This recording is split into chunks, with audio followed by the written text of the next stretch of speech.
Добрый вечер.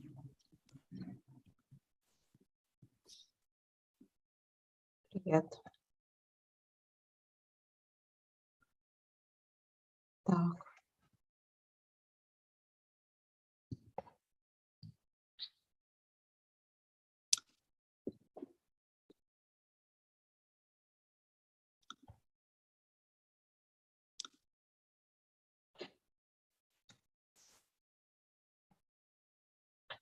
Коллеги, мы уже в Zoom.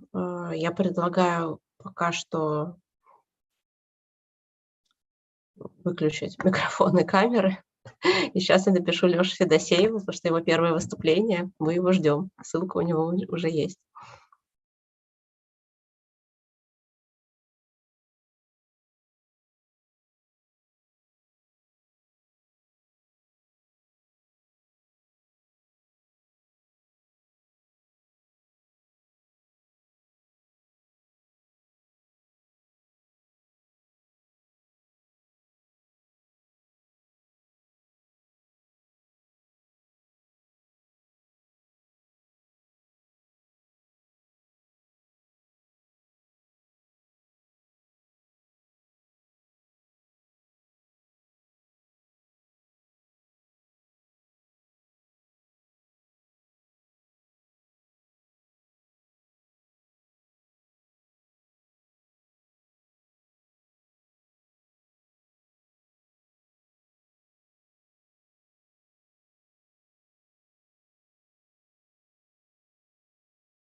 Okay, dear friends, let's start.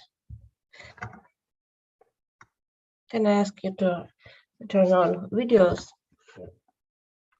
Oh.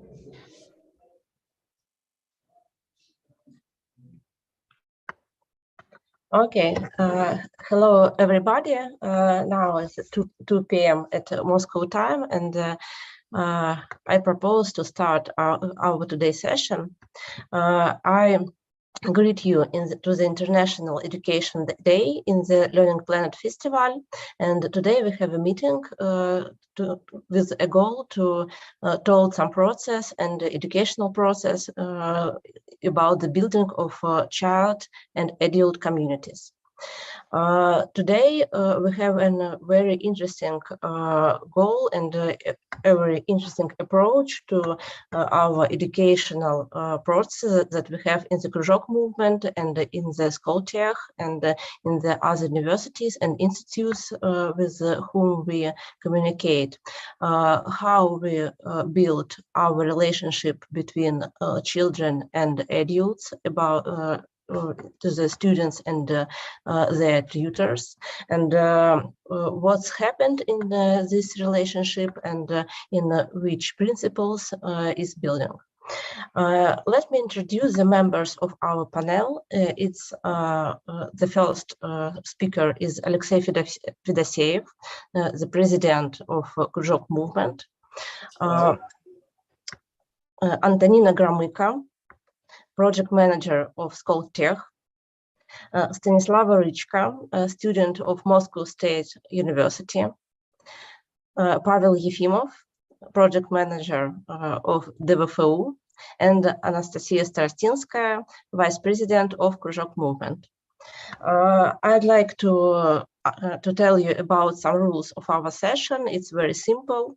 The simple and the respectful atmosphere of our panel session, and please make your speech during 10 minutes, maybe less, not more.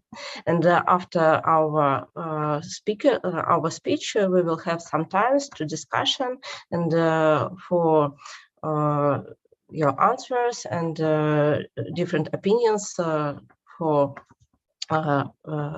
discussing and exchange your reacts and opinions. Thank you. Let's start. Alexey. Thank you very much. Let me please share my presentation. Yeah. Is it fine? Yeah. Okay. So I'm glad to be here and to present our topic here. We would like to introduce a set of practices, and I will start with, I guess, theoretical framework and the request, the demand for the technology and practice of building development communities and learning communities, which we are creating in the Kruzhok movement in Russia and abroad. And here I would like to talk about why we need such communities, why we need this specific activity between children and adults, introducing project-based learning and projects with children, and trying to involve children in the real activities and real projects. I will start with a short introduction into the theory of communities, especially in the technology sphere, because we live in the network-oriented world, and we see how the technological communities from the beginning of 20th century to the present days give us opportunity to change the technological background, technological sphere. We see how enthusiasts started the rocket space programs, how they created the great encyclopedia, Wikipedia, how they create open source software. And these movements started from the small groups of enthusiasts, but they now produce a big amount of world economy and create standards de facto for creating new technologies.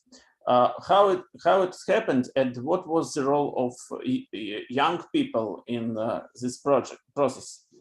I think that we can imagine such a curve of spreading new technologies. When new technology just appeared, we have little communities of practice, little groups of pioneers of this new practice. Young people with teachers or young entrepreneurs create new projects and new ideas implementing these new technologies. After that, we have usually a set of communities connected in the modern networked world, or in the past using journals and different types of plain communications. But after that, we have a great spread of new forms of education, new forms of practices, and the mainstream now is being generated by these multiple communities of practice. We see this process in the school children robotics or in any other field of STEM education. And now we see these popular technologies in schools, but 10 years ago, it was just in small groups of enthusiasts. But I want to say that this process still works. If we see at these two pictures, two examples of these communities of technological, enthusiasts. On the left, we see the first aviation club, Kruzhok, how we call it in Russia, first aviation club in the Moscow Bauman University around the Professor Zhukovsky. And these young people, young students, in many years after this photo picture, created multiple engineering, advanced engineering solutions like planes and rocket planes. And on the right, we can see the free software foundation, the core with Richard Stallman in the center, the programmers who still create young and not so young enthusiasts create the free software. So I think that it is the same. It is the same actually practice. When we see the case of free and open source software, we see that these leaders created some values. They not created, but they presented some values which united the participants of the community, and they created the special communication fields and special communication practices which help to spread these values. When we see at the structure of any community and technical community, and I can refer here to interesting researchers and practitioners in this sphere like Nadia Iqbal, we can see that every community is not, it has different layers of participation. Like the core, the people who take responsibility for the community in a whole, the active participants and the passive consumers. and two main processes of involving new participants and growing this community and distributing practices and values. And that's why community is very strongly connected to education process, because any community requires to involve new members and to spread the practices and values from the core. And if we see at the economy of communities, now we have many researches on this topic, and I can refer here to Elena Rostrom, Nobel Prize researcher, and Joachim Bentler, who study the economy of commons, the economy of common-based production. We can see the models like here, like this model, design global, manufacture local, when global technological communities who create new technologies can create stable economic ecosystems with local communities, and that's why this type of activity can be sustainable. It can be prolonged for a very long period of time. And if we return to the sphere of education, we can see that any modern advanced education practice usually is rooted into the community who develop this practice. And if we talk about a new education, as we understand it in Kruzhok Movement, as creating spaces for the participants who create socially significant results, we can see that these communities can be communities of technological practices, and this process is ambivalent, as a practice cannot be developed without community, and community cannot grow without the practice.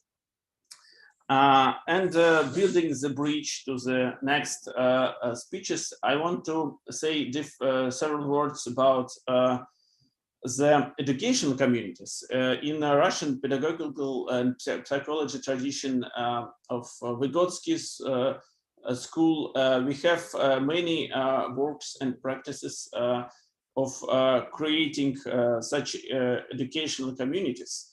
How we call it, according to the works of Viktor Slobodchikov, co-being educational communities, because community cannot be just about the production, not just about work. Any community is also about co-being, about connecting people in their life in some significant events, and we can see such events in open source community, in any other community. And if you talk about intergenerational communities, it's also about co-being, about growing in this community, about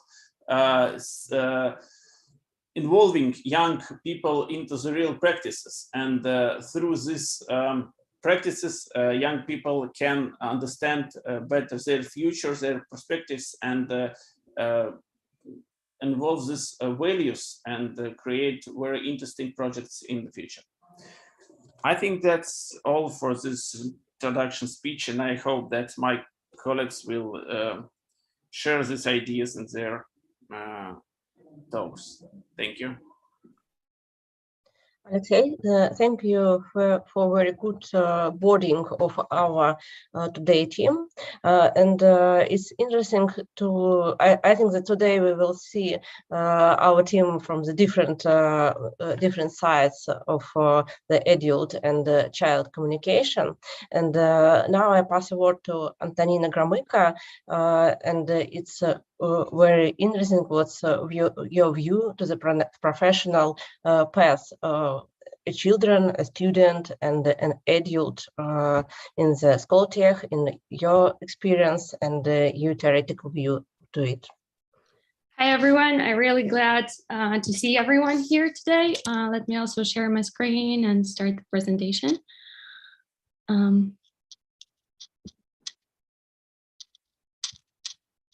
it disappeared.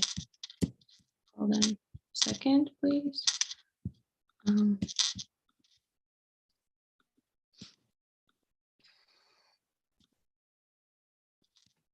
Here we are. So you should be able to see my screen. So my presentation won't be that theoretical. I won't be touching upon all the subjects that Alexei started, but I would rather try to concentrate on specific examples of how we've been building child-adult communities. And basically, I want to touch upon two main notions, talk a little bit more in depth why are we talking about project-based learning systems and project-based learning communities. And secondly, what is the importance of building different international educational experiences in that respect and building the inherently international child-adult communities. I wanted to start by showing you this slide, this picture. Actually, back in 2018, when the first school satellites were sent into space, and you basically see how Russian cosmonauts are getting out of the International Space Station to send the satellite that was built by school kids in Serious Education Center in Russian Sochi. That used to be a real breakthrough in the Russian education. Nowadays, I'd say in 2023, quite many schools around Russia have already either built or participating in building and designing a satellite. And that's actually, I think, one of the interesting examples of what an educational community can do, because back in 2018, you couldn't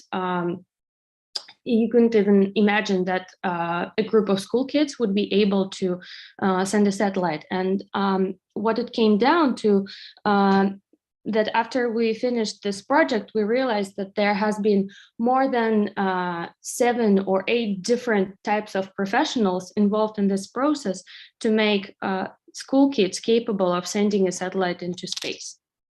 But let's get back to the notion of educational communities and discuss a little bit what is actually the purpose of building a community, and why are we talking here about project-based learning. So I think that even up to today, we tend to think that the general notion of what education is, we usually see education as a specific system that should prepare children to be adequate and even successful in today's economy or in the economy of the future. And thus, usually educational systems are seen as some isolated systems that are training kids and preparing them for the real world. And obviously, this is quite an old notion that is not really adequate and that is not really working in today's world. And I'm not only talking about the Russian context and current Russian situation where everything seems to be connected with the highest level of uncertainty, but even about the overall world.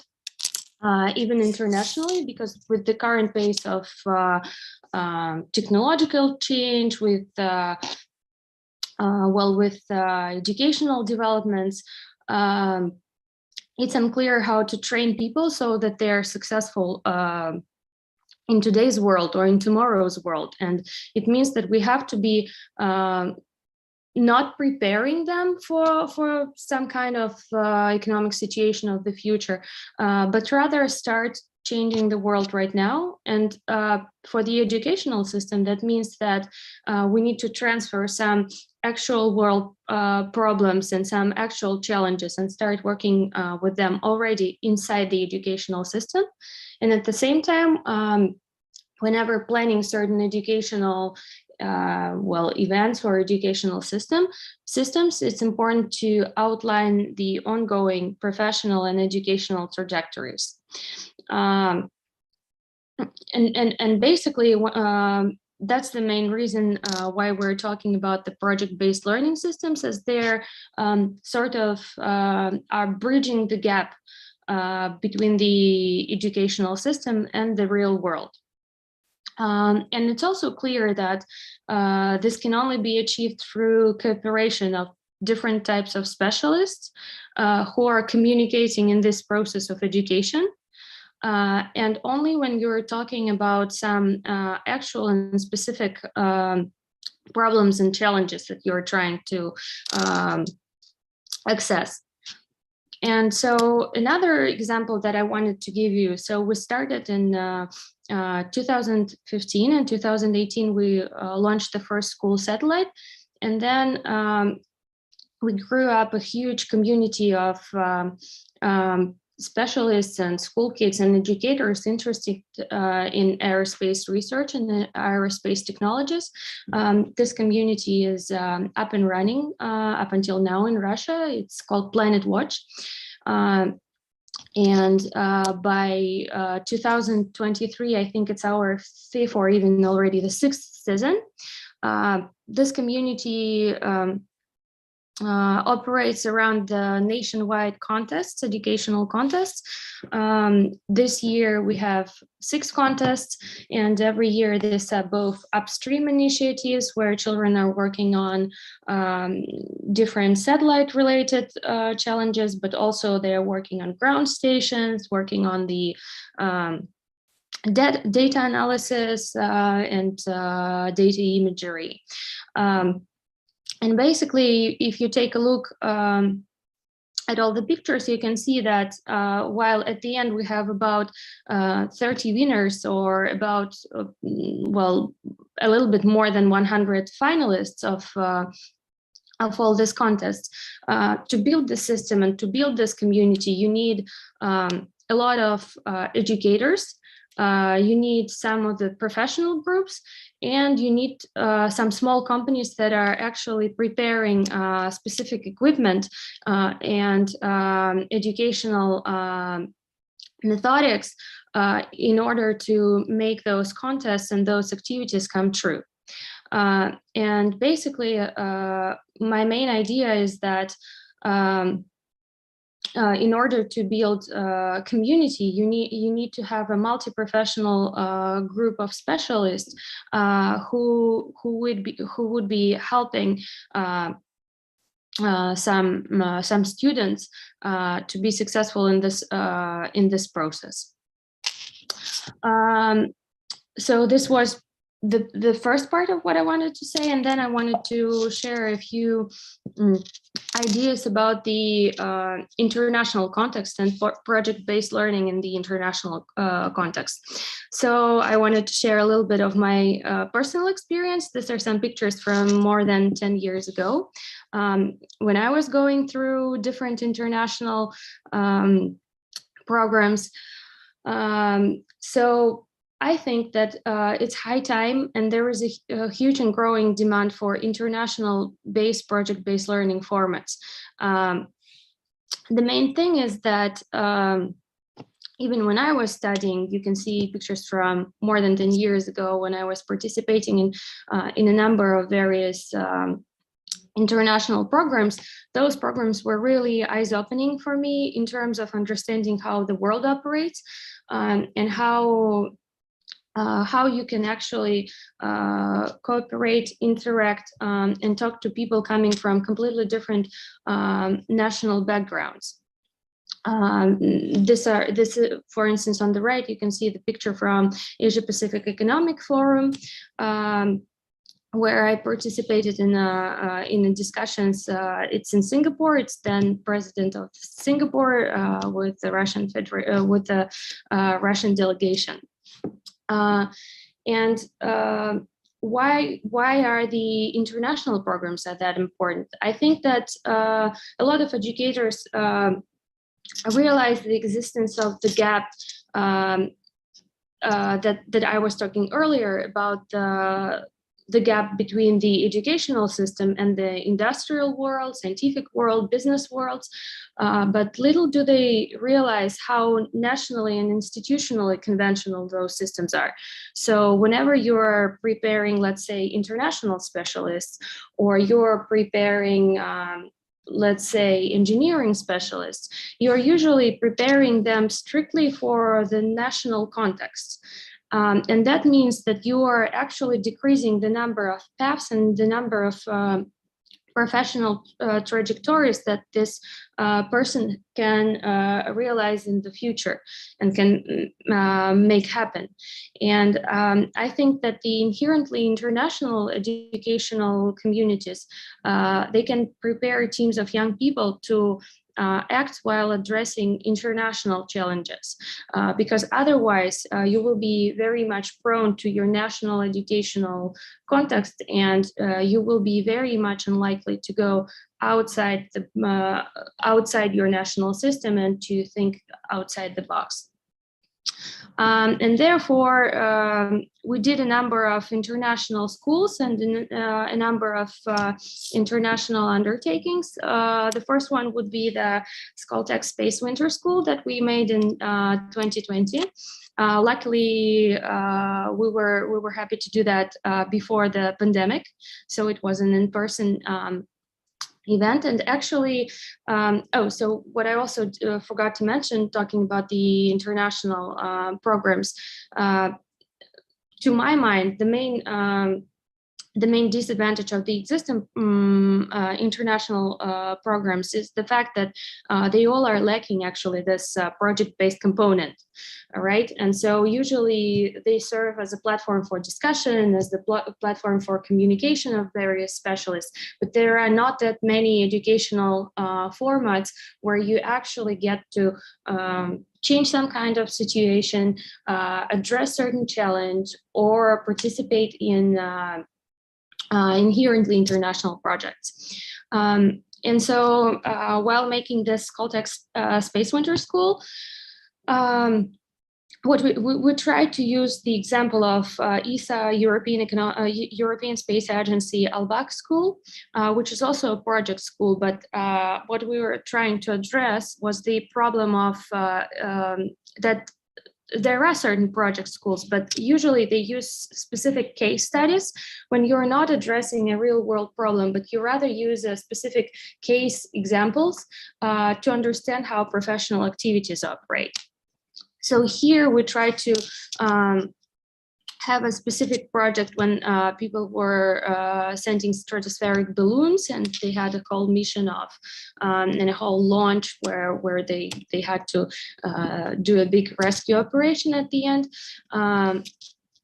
With participants from many various countries, both from Asia and Europe and even the United States. And it was quite an interesting experience where we tried to put together a theoretical part, introducing guys into model-based systems engineering and concurrent design facilities and how this operates. And then on the second part, having this actual launch and actual mission.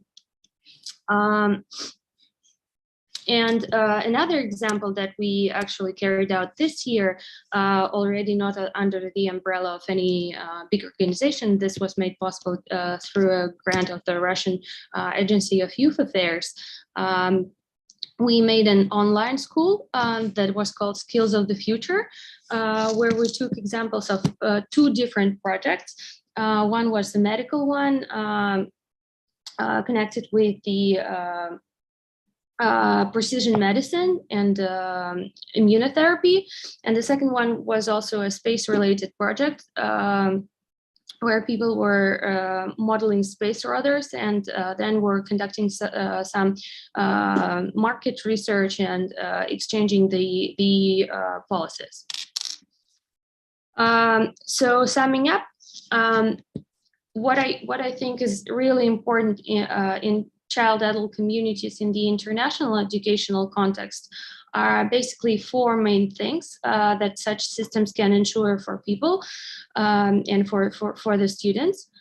First of all, it's understanding the global context and the context of the global challenges, together with the national institutional context and understanding how global challenges translate in your national system.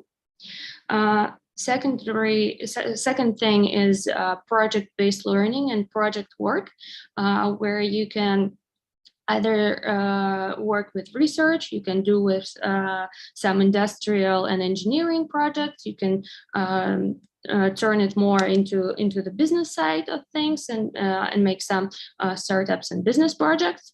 But it should be necessarily an interdisciplinary project realm. Third, an important thing, especially if you are doing an offline project, it is ensuring hands-on experience and usage of certain professional equipment. And fourth, it's a teamwork in international groups. That means that you're opening for the students the opportunities to work on the international arena in the future. So that's it on my side. I hope I tried to be specific and try to share certain examples of what we've been doing. And I'm open to discussion further on. Thank you. Tonya, thank you.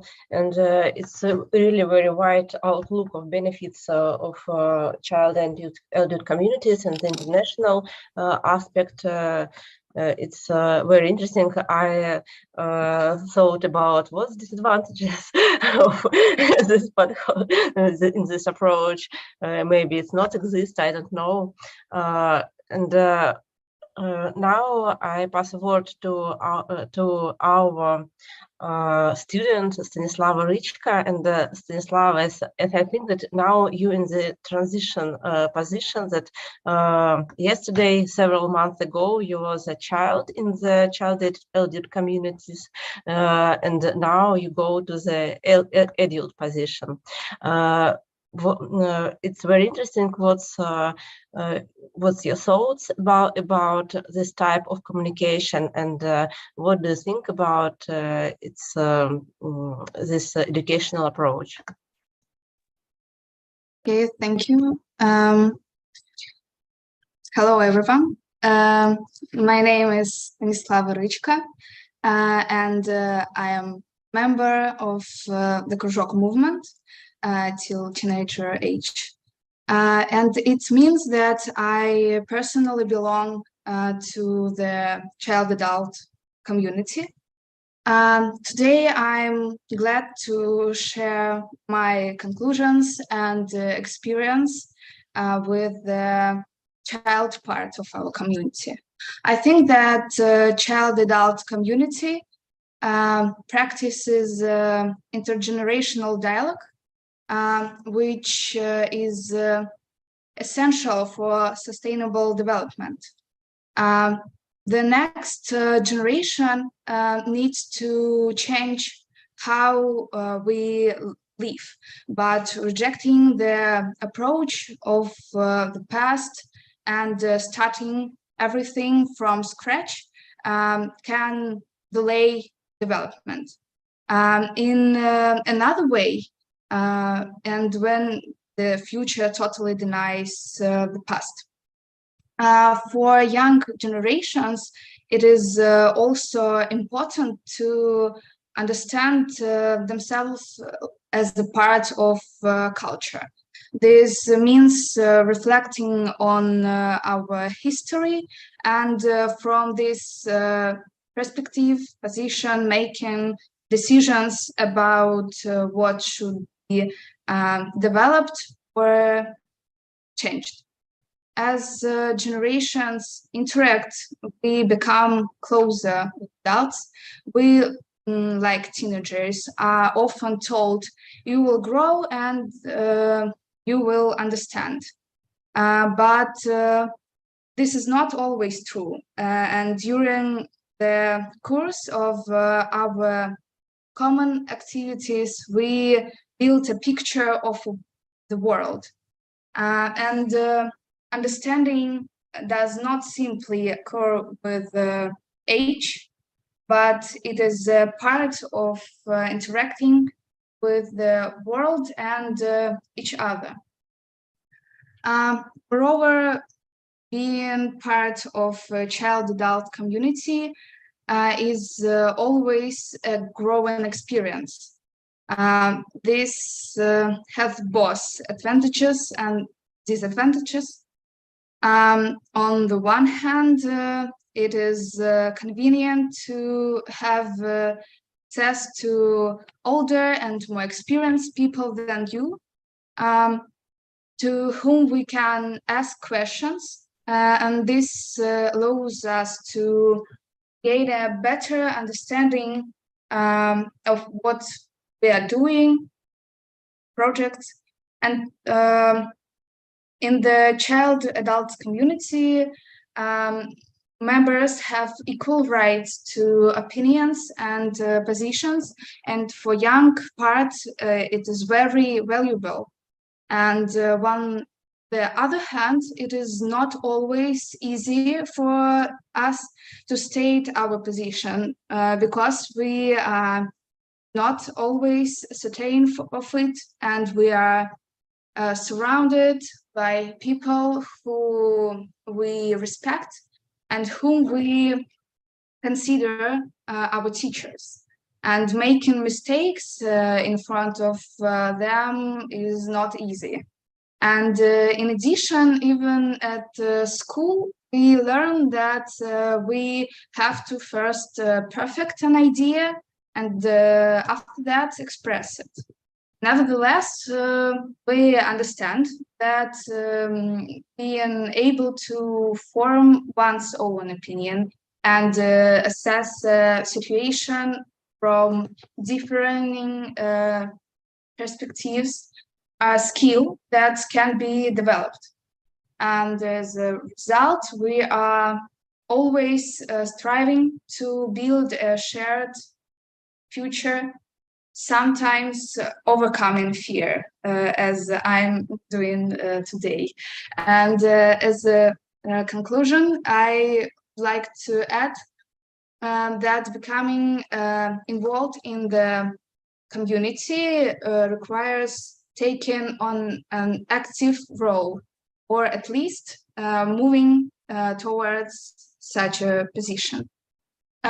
It can be difficult to translate words and reflections to actions, but we cannot just wait for our time to come and live in the world of adults.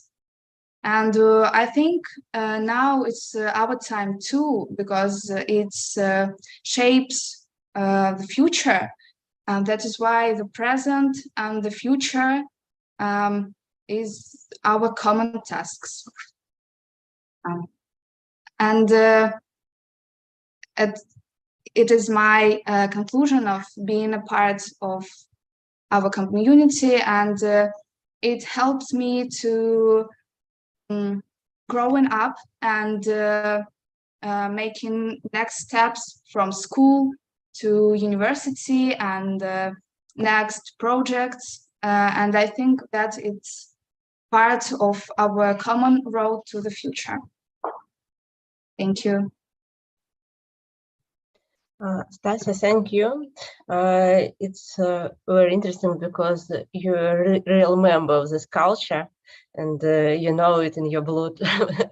So I think that nobody from us, maybe Tonya, but you know it not of nobody else. Thank you a lot. And I invite the next speaker, Pavel Yefimov. He is a project manager of DVFU. And Pavel, as we know that you use the approach of a child-adult community in your work and in the real process in your department, please share how it works in your university. Okay. Just a moment, I start screen.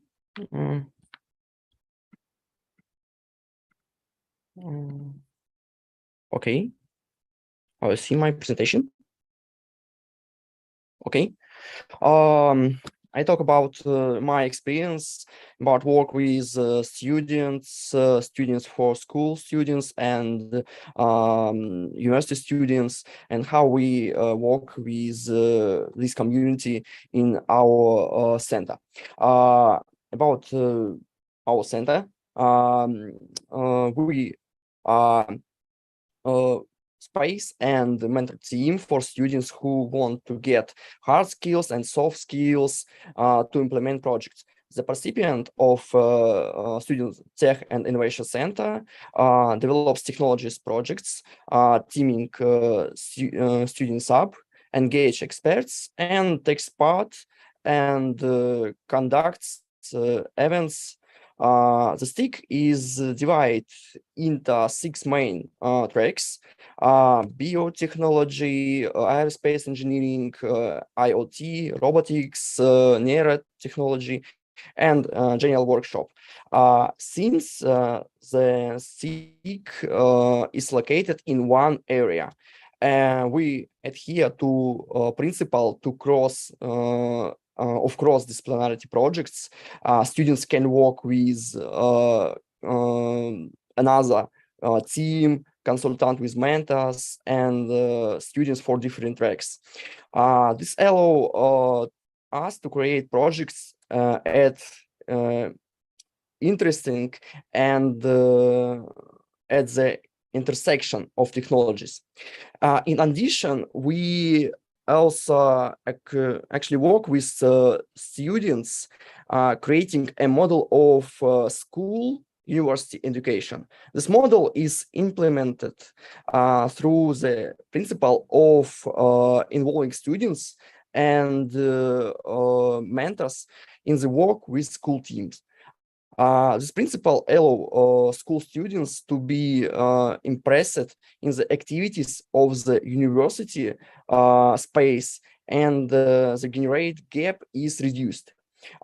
We have many cases using this principle, but I talk about several projects when we have been implemented in our center based on this model.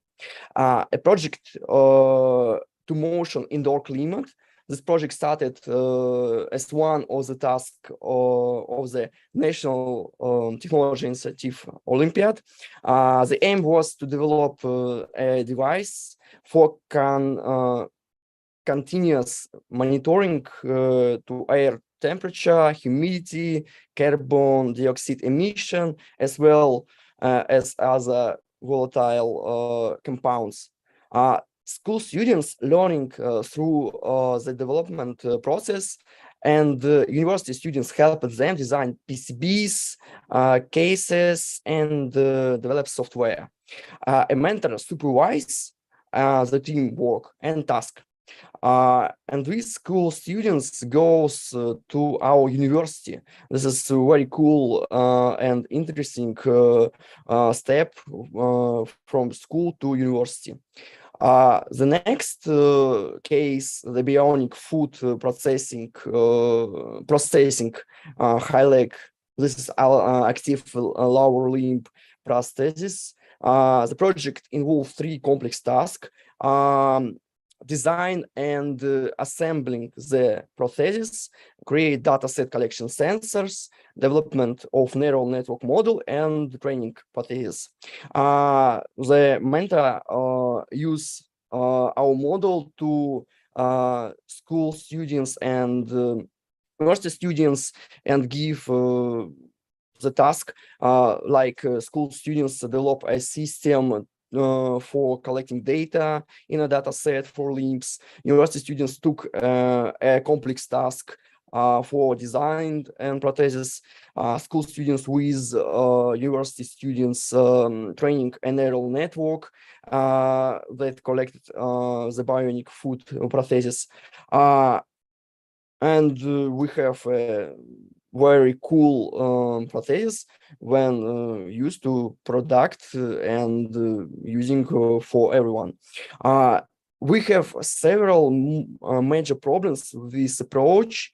The first, some school students choose another university to continue their education, and we very disappeared for this. Some students cannot implement their knowledge in the region and move to other cities, other region. It is necessary for their education But the positive experience, some school students to go our university and work with the project and keep working on project they will start.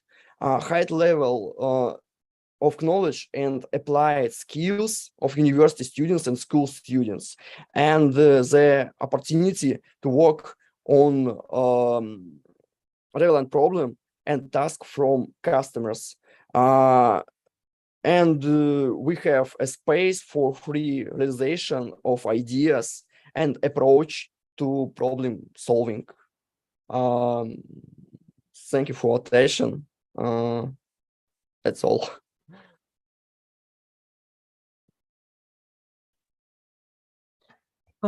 Thank you, Pavel.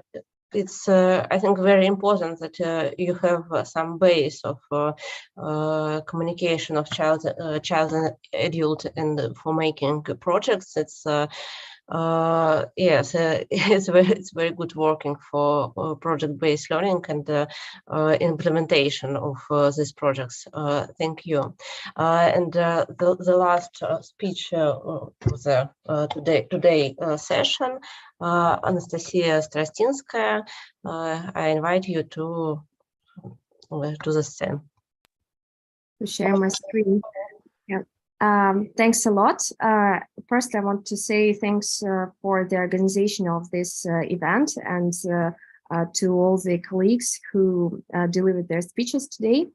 And I'll try to be quick and also cover the points that were not covered yet, and also will treat the statements that I heard today. And yes, that was the speech where I tried to start sharing. I wanted to talk more about practices of the future and how child-adult communities can bring us a better future. Because all the child-adult communities that our colleagues talked about today are actually not only educational communities, but also the communities that are trying to implement practices of the future, that are trying to actually go to the future, contrary to the modern system of schooling and universities, which Antonina mentioned today, that is not actually adequate for today, because it's not adequate for the future. So it is about working with the past, about trying to study the subjects that are already written, and not about understanding and researching how the world really works and how we can live and work in it, and what we can do after it. And that's why after graduating from the school, children usually don't understand how to be adults and how to deal with the adults they see, because the adults they see in the ordinary school, they don't really, well, they don't really live with them, they don't really work with them. They are, we have the problem that not only the system of the schooling is isolated from the real world, but also the teachers are very isolated from the school children they are working with.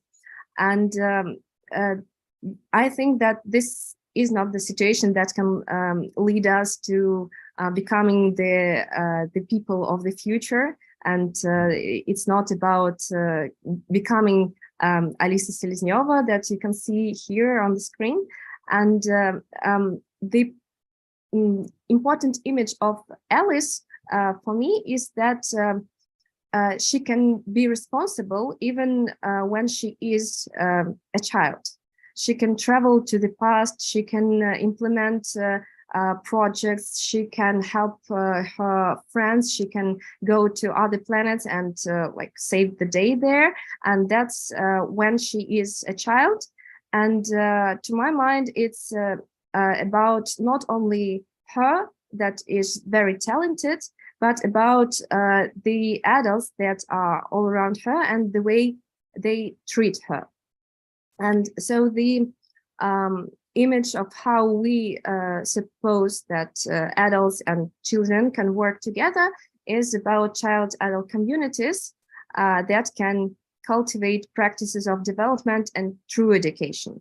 Because it's not a secret that nowadays we have this paradigm that we need to study during the whole life. It can't be ended. It can't be that you study at school and then you finish it and then you stop studying. It's about studying the whole life, and it's about studying both children and adults, and in this child-adult communities. If they need to study, it's very important to understand why they need it, to understand the goal, to get the image of practices they want to implement into the world, and then they can understand what actually they need to study in order to implement it. And that is kind of a true education, and that is an education through doing real projects with the adults. And we in the Kruzhok movement carried out a research where we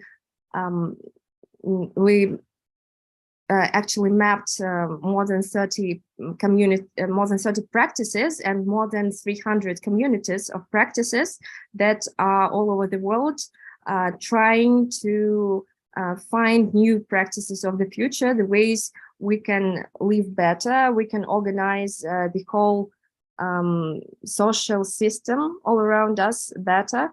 And not all of them are actually dealing with children, because this is not how the mainstream works. This is difficult. You don't know how to go into the school, don't know how to work with kids because they seem to be very different from the adults, like different human beings, maybe not human, just some kind of beings. And that's why also one of the important projects in the Kruzhok movement are project schools, which are special spaces where we help adults to start working with children. And that is also the way we start to form those child-adult communities. And I also know that on LearningPlanet, there are a lot of other educational communities that help to those adult professionals to find their children that can go after them and that can make a community with them. Talking about some also methods that are important when you build child-adult communities, I think they all go for the common picture of the world. So, because if we want the community to really be a community and to really implement some practices, and if we are talking about the communities that can change the world, surely we need to share the picture of the world. And it's more important when we're talking about children and adults, because this is also not actually what is happening in the in ordinary schools. And we have different methods. We have games about the future, some discussion games and strategical games. We have also our book clubs and film discussion clubs, and all those formats. They really help to understand each other and to understand in which world we all live, and to have this shared picture of the world, which we can deal with then commonly. And so the left picture is from one of our project schools in Russia on the island Kilpala, and you can see like a lot of children and adults of different ages that are looking on the screen with some points there. So all those also methods of how we can work together and we can understand each other in order to make some really common projects of how we can build a better future are really important, and they are not that difficult to make as it seems at first glance.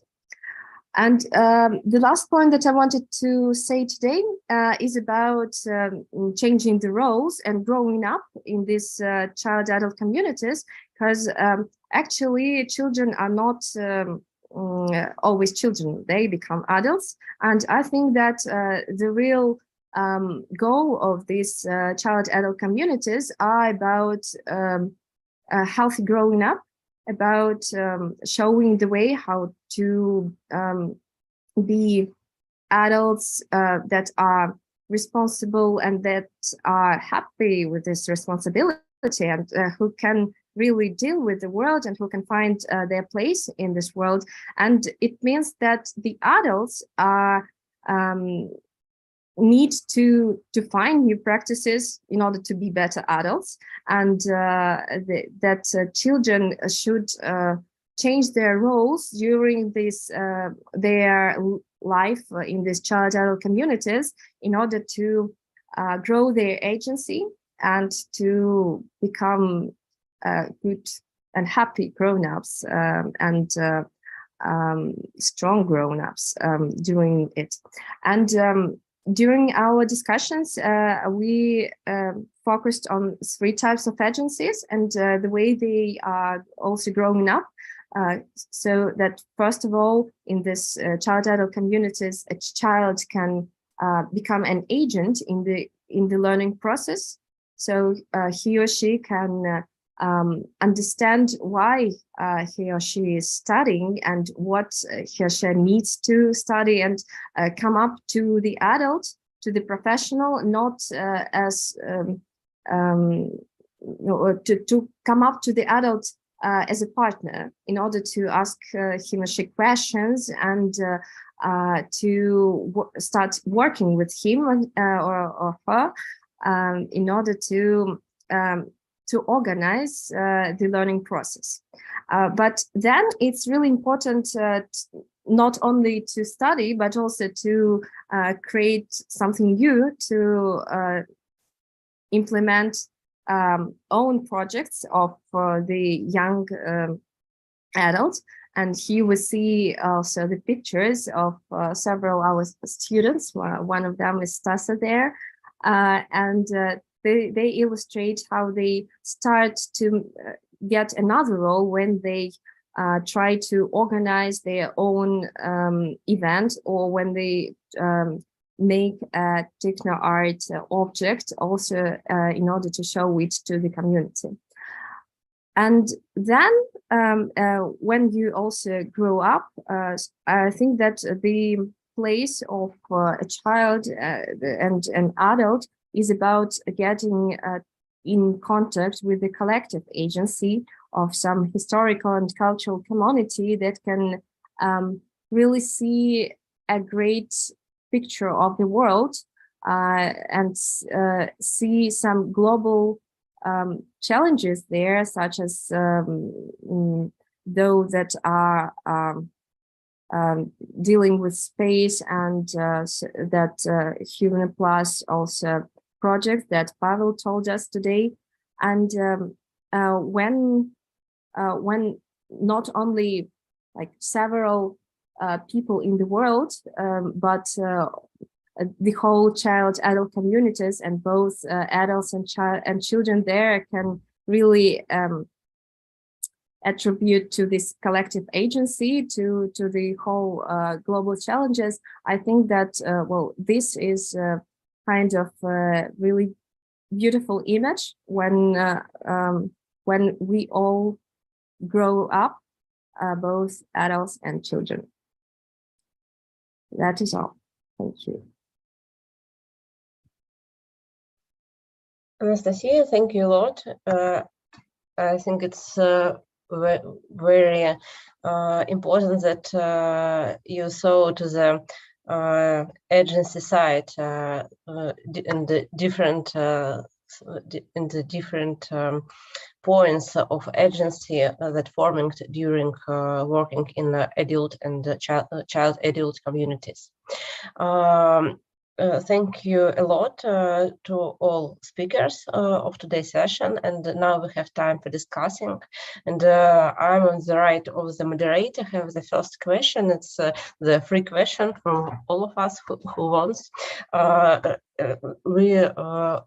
All of us talked about benefits of these models when a child and adult work together and in the equal rights and for forming agency and for forming responsibility.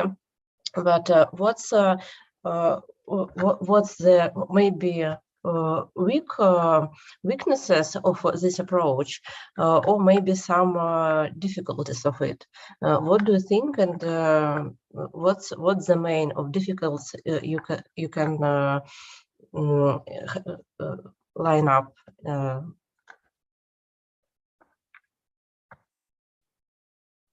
Well, may I start? I think that the main problem here is an equity of adults and children in many cases. In the case of participation in economy, in many countries we have labor laws that deny participation of young children in the real production, for instance, and inequity in terms of knowledge and in terms of experience, which is strongly required when we talk about innovation, because innovation is always based on the fundamental knowledge, on very big amount of time spent on digging this knowledge. And that's why we cannot say about equal positions in these situations of child-adult communities. But at the same time, we can see the openness and the energy of youth here.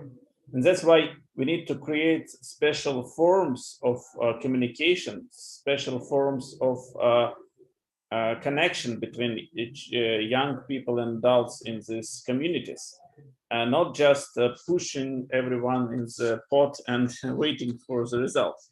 And this is also the problem of different generations and different type of working with knowledge, working with information, different channels of communication, favorite channels of communication of different generations. And that's why it can be a development process for the both sides. They can learn from each other, but learn in different things. That's why I think that it is a great field for pedagogical and organizational practices and the creation of new technologies here. Mm-hmm. I'd like to add, if possible. So I think I already touched upon it during my presentation, but I feel like I wouldn't think that the inequity between children and adults is the main problem. To my mind, I see it more as an organizational problem, because if you are actually working with a project-based learning, the problem is that if these are not just student or like educational projects that are already clear for everyone, the main difficulty is that you have to build up a multi-professional community. And in the beginning, you are not even understanding what types of the professions you would need there. For instance, when we were working with the sending up the satellite, the key problem there were not the engineers that we were thinking in the beginning, or not how to teach a child how do you like construct or how do you design the satellite or how do you integrate the payload into the main bus, but rather how do you work within the Roscosmos State Space Corporation, and how do you ensure that the satellite is actually sent to the Baikonur Cosmodrome. And well, in the beginning, you do not understand that the main problem will be this bureaucratic one. I mean, you can imagine that the bureaucracies would be a problem, but you don't understand that the key specialist actually that you need is a certain kind of official inside the corporation that you need to attract on your side in order to make this project work. So if you're the main problem to my mind is that if you are trying to actually change the world, as Anastasia was saying, right? And if you are trying to build up some institutional change or actual change in the industry, the problem is that you don't even understand in the beginning what type of multi-professional community you need to build around your project, let alone working with the kids. I also wanted to add like a difficulty about the parents. So I think it's also very interesting that when we say about child-adult communities, they are usually about some children and not their parents. And the parents in these child-adult communities, they usually, well, if they play some role, this is the role of those who are paying money for the children, because children are really not adequate, not equal to the adults in the financial questions. And well, this I also think a really important challenge, how to deal with parents, how to also attract them on your side in order to find some place for them in these child-adult communities. And this, well, this is a question for the future.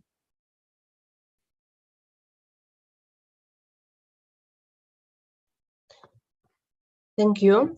Thank you. Yes, I think that all of that is important, and in the organizational part and the inequality of position and the different some situations with parents that happened. As I remember, I was really impressed that one story when the teacher wants to go to with his students to the factory, but it was a very big problem because there is no any conditions to do it, and to make some real example for them into the production process, and try anything in the factory but their hands. And always I think that in the standard process it's really a problem and a big border for openness and some new practices. Okay. Thank you for your answers. What's answer to each other? What questions you have, and maybe some opinions to your speeches.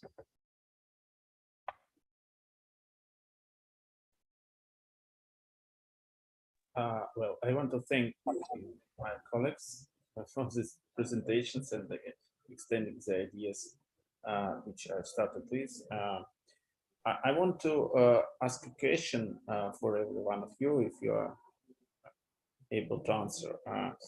When we talk about adult children communities, we do not talk here about the spaces and about formats where they live. We talked about events and some probably short time events when young people can meet very interesting experts like temporary autonomous zones, something like that. But what do you think about the some continuous activity? What are the spaces where it can be done? Because I think that such a spaces cannot be just only on the field of education.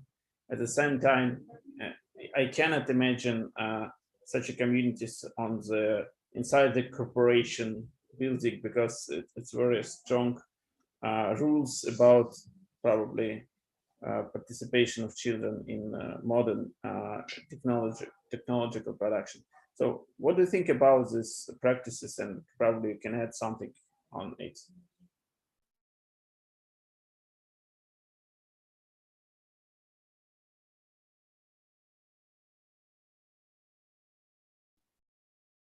Well, I think that first of all, universities can be definitely a place for that and should be. And so since I was working at Skoltech, which is a part of biggest Russian Skolkovo innovation ecosystem and a huge innovation hub. Oops, sorry. I think that that can be a place, but for sure, I mean, we should look at the universities not being a traditional ones where you just see them as a vocational training system, right? So these are different various types of Fab Labs and specifically prepared systems.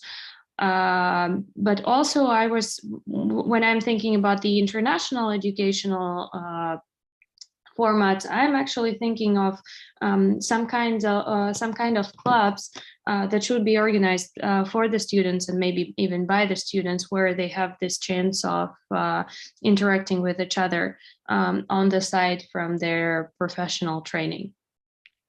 So I would root for universities here.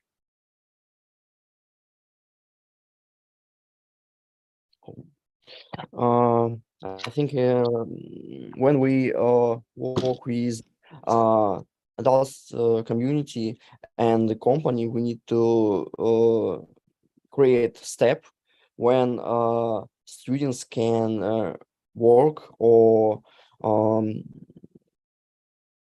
get result of a case for company, and the students work with company to and combine the just a moment. Combine knowledge from the space, like a project center, and company knowledge. And I think this is the good decision, and this help.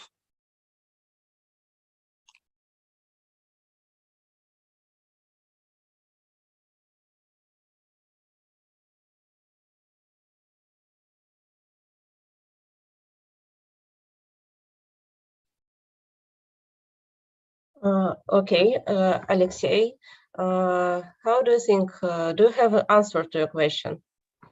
Yes, I think that universities are very interesting institutions nowadays. They can be such a bridge between, and I think that universities always were such a bridge between, science, society, and business, and that's why it's very interesting to go there.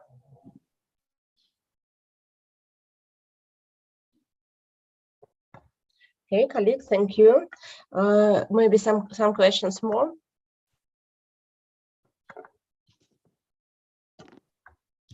Oh yeah, go ahead. Okay, so my question is not about some methods, but about what do you believe in? Today we see that internet is a huge power, and it really helps people to connect. But when we're talking about, well, implementing some projects and practices of the future, it seems that you really need to be very in touch with one another. And it's easier to make when you're not online, but when you're offline and when you work offline. So my question is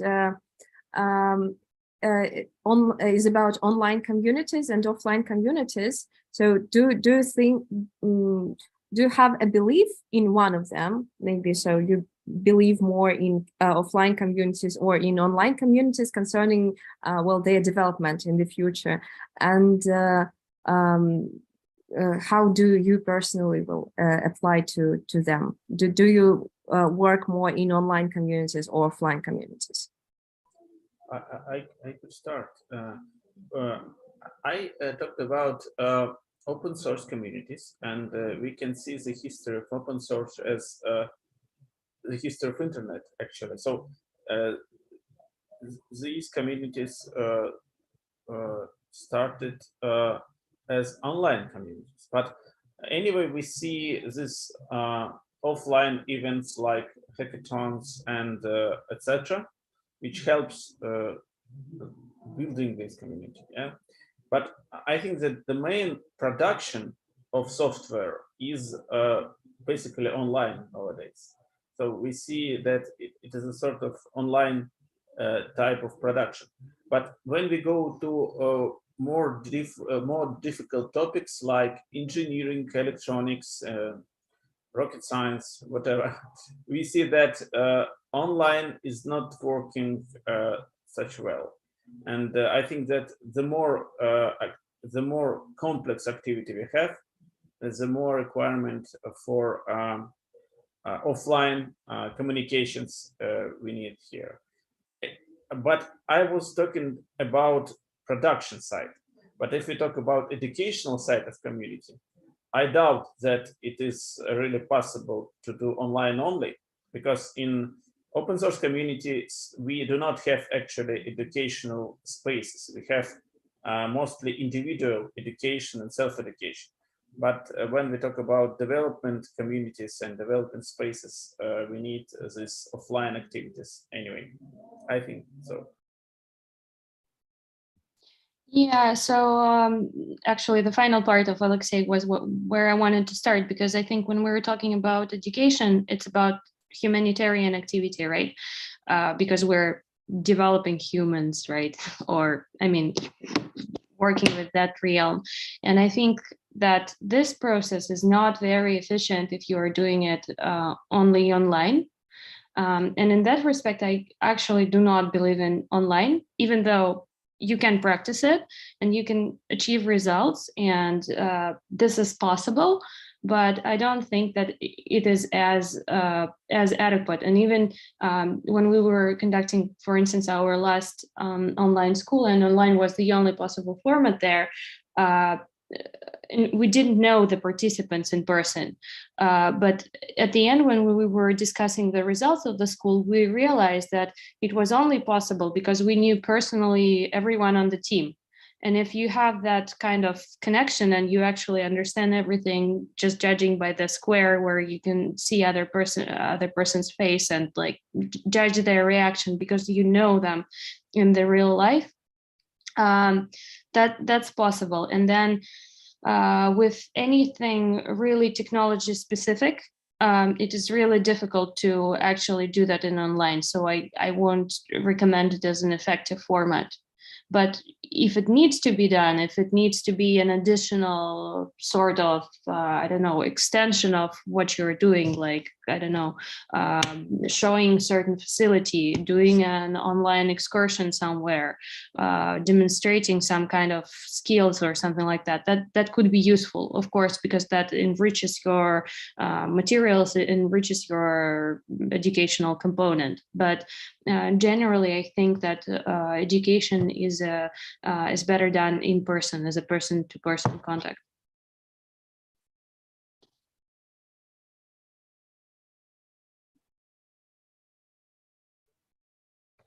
Thank you. I think that we have very close position, as I understand you. Okay, Anastasia, maybe you would like to add something?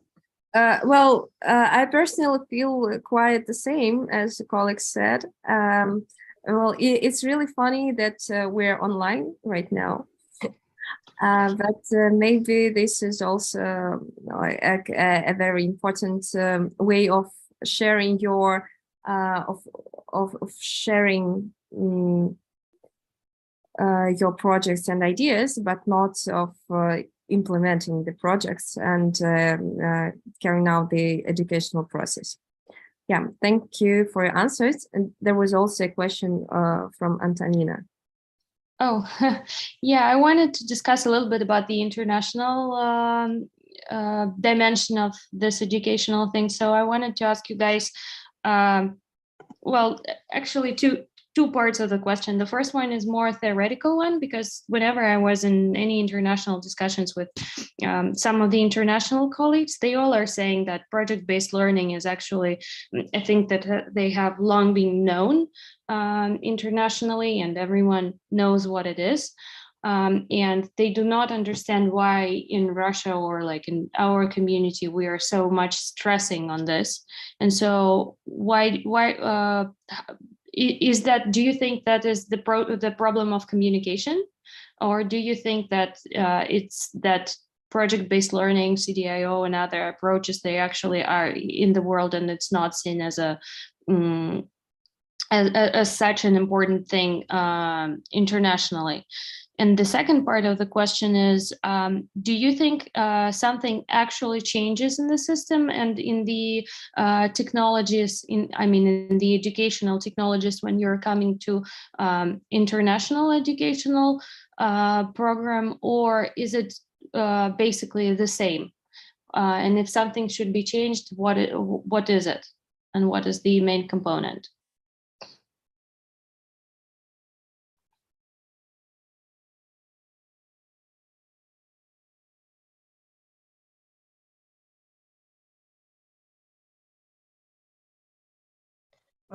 Pavel or Alexey, maybe you have some opinion in this field, because I think that you have the bigger experience in the project-based learning. Well, I think that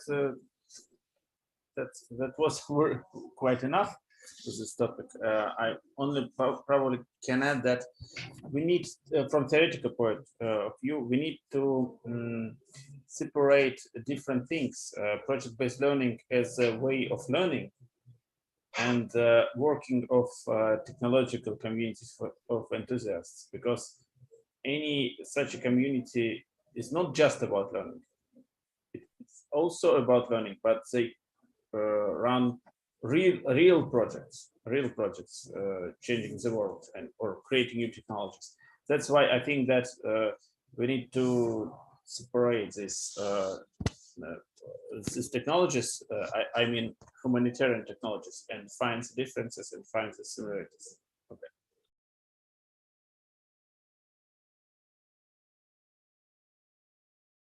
Well, I also wanted to add that it's really interesting to organize international project schools and international projects when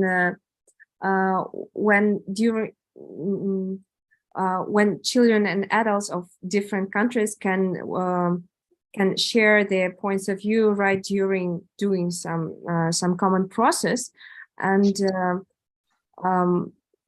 I think it's also really important to do now and to keep doing in the future, because this is the way we can understand how the world is really organized, all of us. And so that's all. Yeah, I think it's a great place to finish. So thank you, Anna, for organizing this international cooperation, and to the colleagues that are listening to us from Learning Planet. I think we can share some contacts, or your contacts are there. So we will be happy if they write us some questions and comments. Yes, I think that this discussion will be useful for our history and for the Learning Planet too. Thank you a lot for continuing to this discussion and to your opinions and different thoughts about child and elder communities. As I understand you, that it's the main in the main deal of your life and in your work, and I really wish luck in this in your activities and in your work and for your plans to the future. Thank you, and now we can finish our translation and go to our working days.